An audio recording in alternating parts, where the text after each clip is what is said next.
Hi, my name's Jonathan Hicks. We're back at the Dice Cup tonight, and I'm joined by Peter. Steve. And we've just finished playing Bausack. Now, this is a dexterity tower building game, and I'm going to be very careful here because you can see we've just finished, so we've got a few towers out on the table. The objective is to try and build the tallest tower you can out of these cream and red pieces in the middle. In general, you can sort of see the cream pieces are slightly easier to build with. The red pieces have got some very awkward shapes that can make it difficult for you to build with. But the way you actually play the game is everybody starts with a bunch of these gems.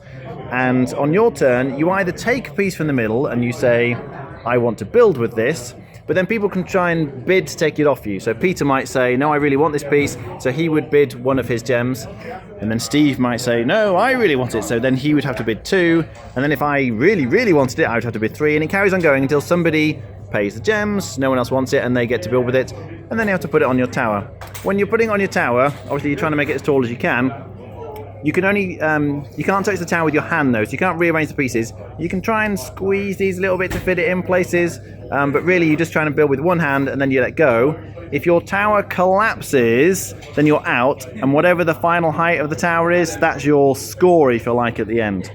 But the other thing you can go on your turn, instead of taking a piece, is you can pick something really horrible to build with, like this, give it to the next player and say, you have to build with this. And if they don't want to, then they have to pay a gem not to build with it.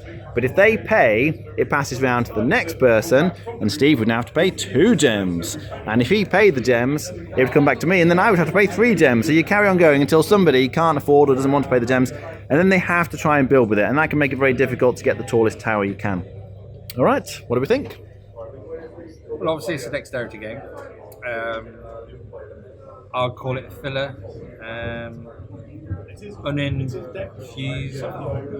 But for people who like sort of dexterity games are going to like it. There is a competitive aspect, and there is a bit of fun in terms of when people have to play with pieces they haven't got, or when things fall over.